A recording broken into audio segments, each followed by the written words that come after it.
There are 25 Ashes of War in Shadow of the Erdtree, and I tested them all to see which one is the absolute king and which one deserves the trash bin. So that's why today we're going to go over the best and the worst options to get in the new DLC, and let's jump right into it. So let's get started with how the ranking goes. We're going to rank all the Ashes of War from F tier, which is basically poop quality, all the way to S tier, which is basically godlike, highest damage dealer that also shreds enemy bosses. And the first one is a pretty interesting Ash of War called Aspect of the Crucible Wings. This one is unique because it's the only Crucible attack that gets to be put on a weapon.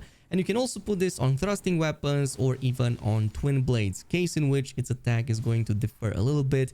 So on thrusting weapons, you're going to do a poke, and on twin blades, you basically do a spin.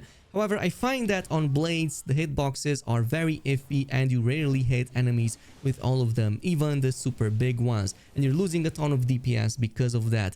And I find it to be a much better option on something like the Colossal Greatsword, which in my opinion deals the highest damage and is much more preferred. But again, it's not something that truly shines or completely blows me away. Currently, unfortunately, I have to put it in C tier simply because its twin blade variant doesn't deal as much damage as I want to. Now, the next one is the Ash of War Blind Spot. This is something that you get on the backhand blade by default. It's actually a pretty good one because you get a little bit of iframes at the very least. You also get to dodge attacks. You have the low stance on it, plus you immediately follow up with some damage.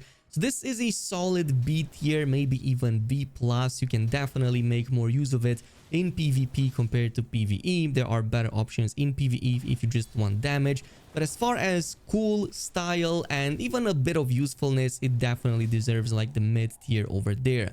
The next one is the Blink Bolt, and I'm pretty disappointed about this. This definitely deserves an F tier. It's probably the worst skill of them all.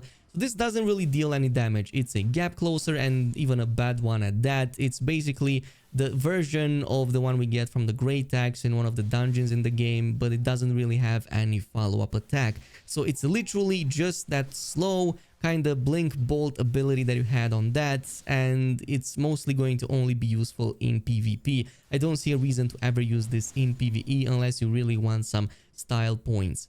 The next one is going to be the Ash of War Carrion Sovereignty, and this is probably the best version of any carrion attack. It's basically going to be the same one that Rirlana also uses. So you do a supercharge up, damage it into the ground, and then follow up with a quick horizontal sweep.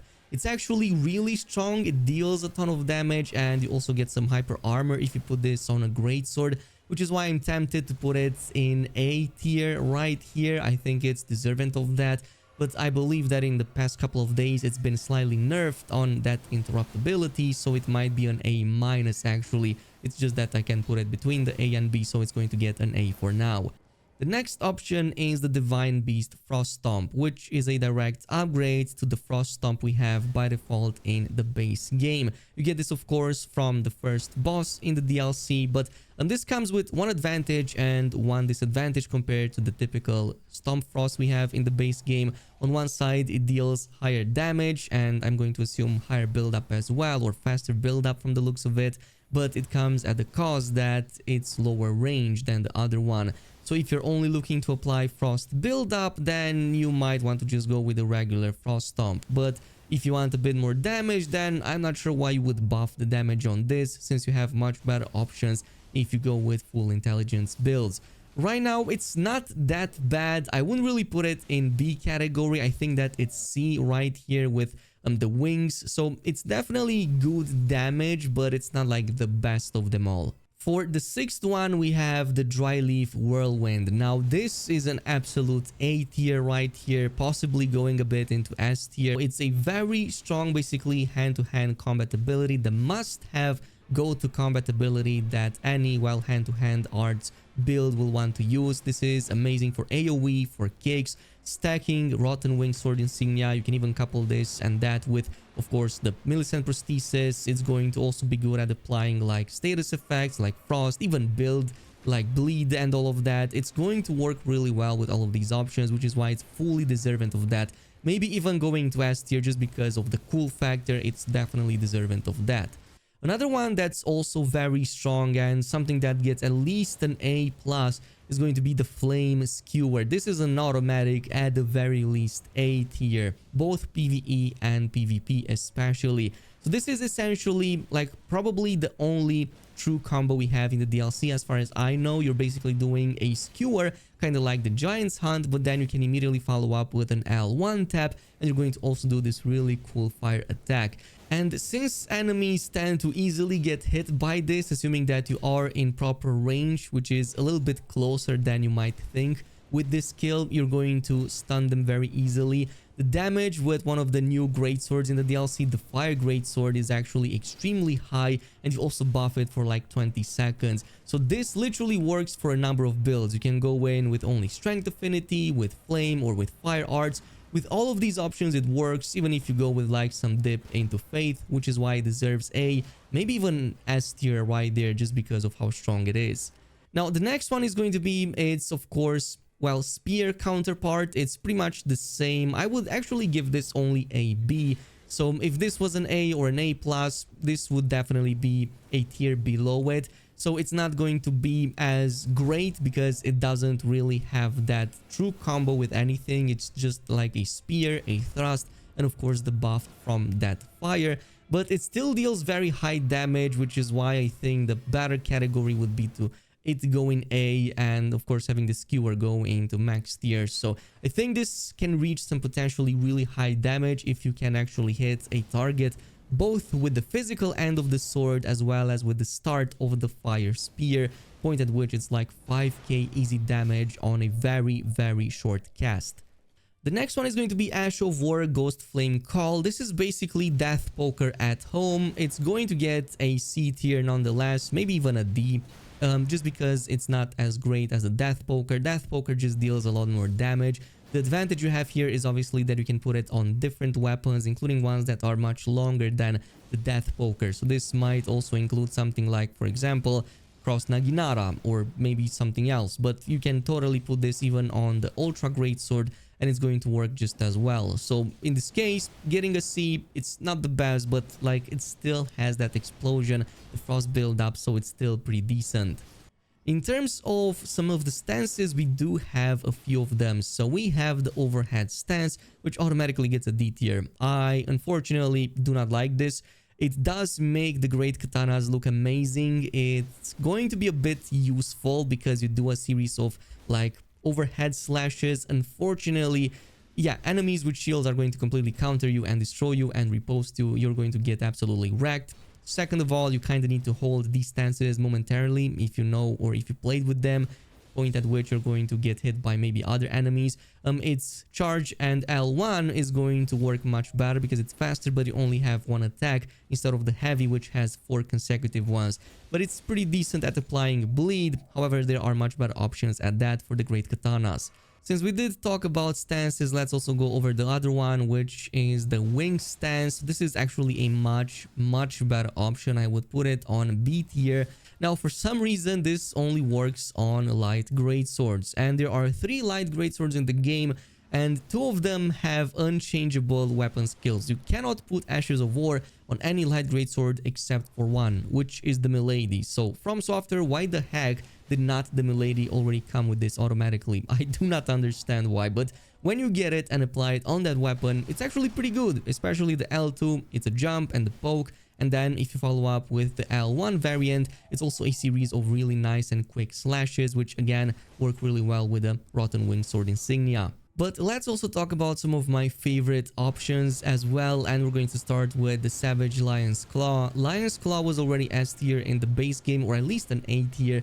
This definitely deserves the max rank right here, and it's because it's faster, it looks cooler, and has a very strong follow-up. And because the follow-up is so quick and you do so many hits in a quick succession, you can literally put a Rotten Wing Sword or a Millicent Prosthesis on this, and you're still going to get the buff on something that's already absolutely busted. Plus the stagger, if you put it on proper weapons, like if you put it on great hammers or colossal great swords, you're going to absolutely destroy enemies. Love this, love its style, and it works so well on pure strength builds, but also on ones with faith dip, like we saw in some of the early gameplay videos we posted of the DLC.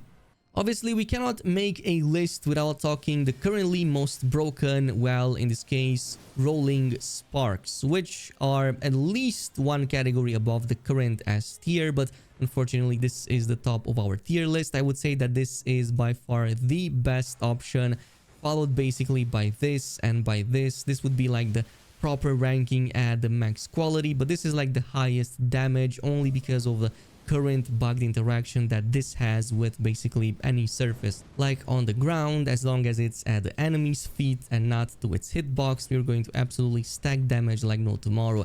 And I still believe that even if it does get fixed on the hitbox problem, it's still going to be an A tier because its normal attacks, like all other attacks except L2, are still very strong if you go with one of those perfumer bottles, so definitely worth it. A pretty disappointing one is going to be the piercing throw. This only seems to work on throwing blades, of which there's only one in the DLC, and because it's very situational and a weak weapon as it is, this doesn't really help too much. I mean, it is good to extend the range of your throwing blade, which I guess would maybe make more sense in PvP, where you might want to catch somebody rolling or just hit them from afar and apply pressure. But in PvE, you're not really going to deal as much damage as you think. It's much better to just go in and destroy that target instantly, and this just doesn't deal the damage, plus it doesn't really go through shields, so it's again going to be unfortunately an F tier.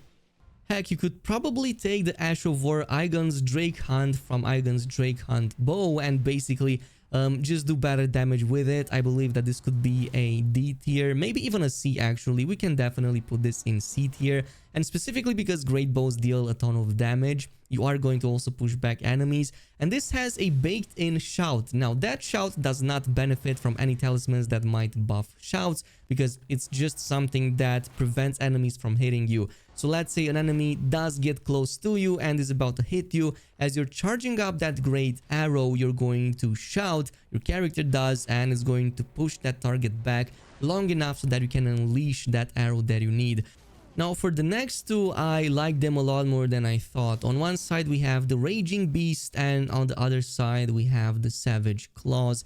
And both of them are basically for your, well, Beast Claw weapons, and they work really well. So basically, the Raging Beast also has kind of like a very swift gap closing ability, one that puts you at a very low stance and kind of lets you maneuver around the target. Almost similar to the same ability that the backhand blades also had, but this one is a lot more spammable, and you can also immediately follow up with some heavy attacks, and they are going to chain in very nicely and very strong. You do these series of jumps and then swift kind of flanks, gap closing, and jumping all over the battlefield. It feels so organic and so nice. I wish I could give it more than B tier, because its damage, could be a little bit better, maybe a B plus over here, but it definitely seems to pull ahead a bit more compared to some of the other options right here.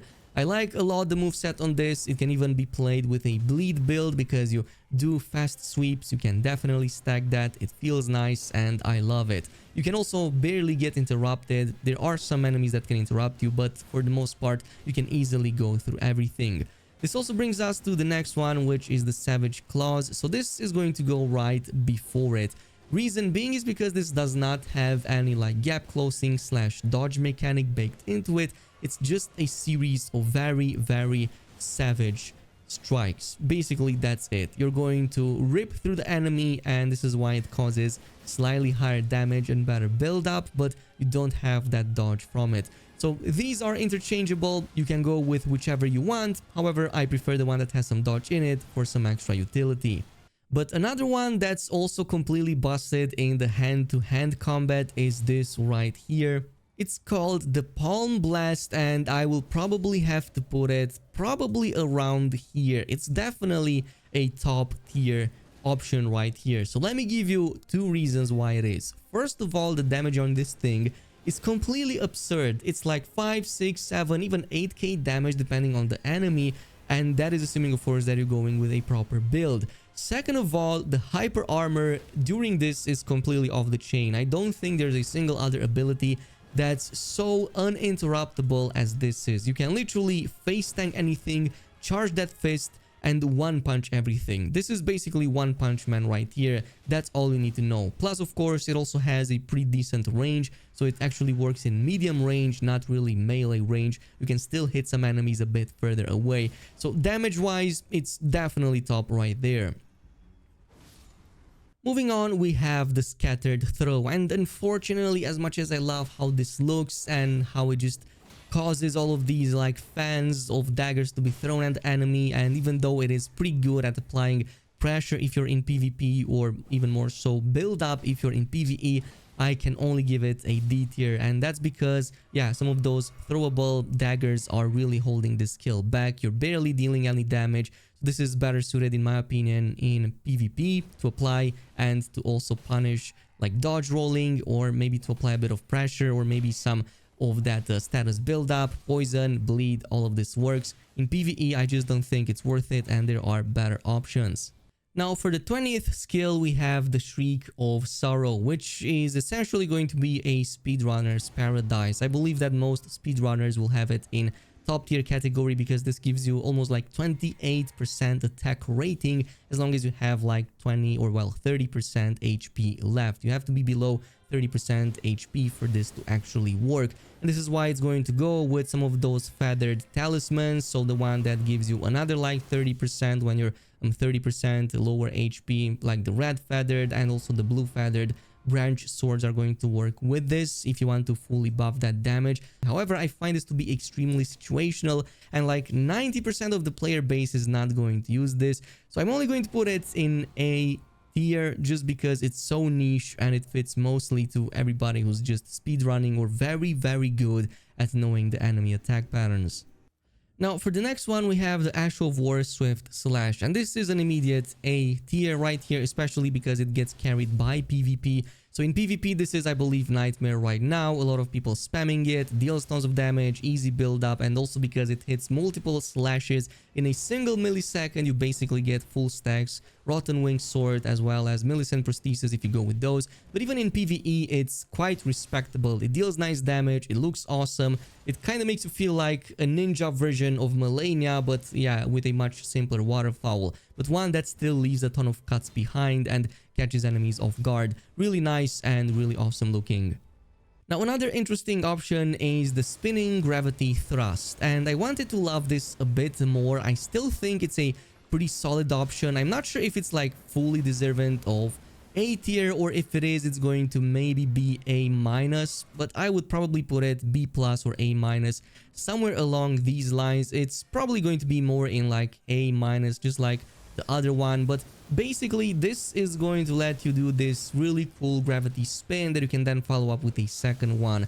The first one is actually a bit slow, and it does take a bit of time before you reach the enemy, and you're also kind of, well, very exposed during this, which is why I think that's a major drawback. But if you do put this on something like a huge great sword, like a colossal sword, you're going to basically transform into a huge metal drill. And as you guessed it, if you have like the bleed affinity, this hits many times per second, so it's very easy to stack bleed build up with this. The problem is that you will need a ton of defenses, so if you're going with this route, definitely have a build that gives you survivability. Otherwise, you're just going to get absolutely destroyed by the time you even enter the second spin to pull this off.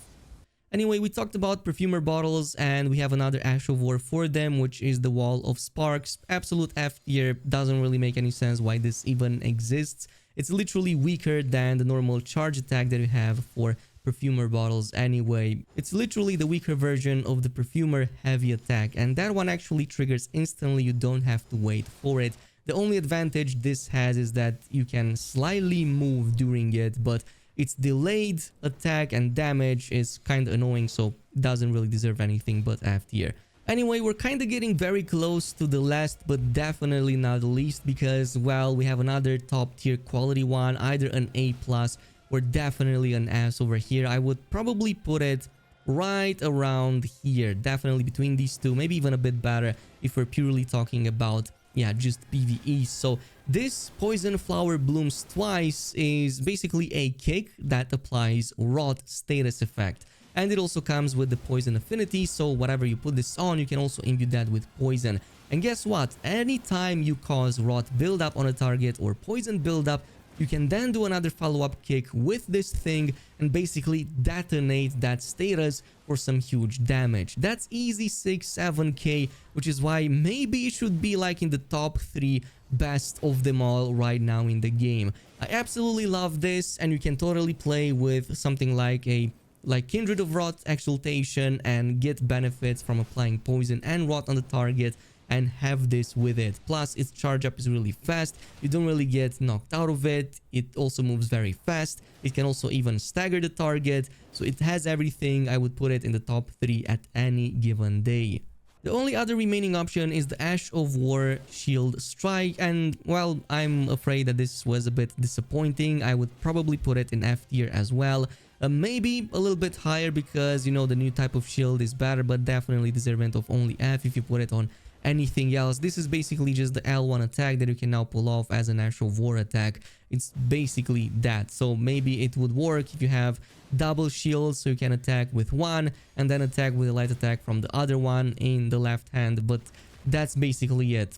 There might be some builds you can create around this that might be decent, but honestly there are better variants to deal damage and much better Ashes of War. And yeah, that's pretty much it with the tier list. Let me know down below, would you have made the tier list differently? Are there any Ashes of War that you might want to place higher or lower depending on your experience? In the meantime, thanks so much for watching, and I'll see you in the next video.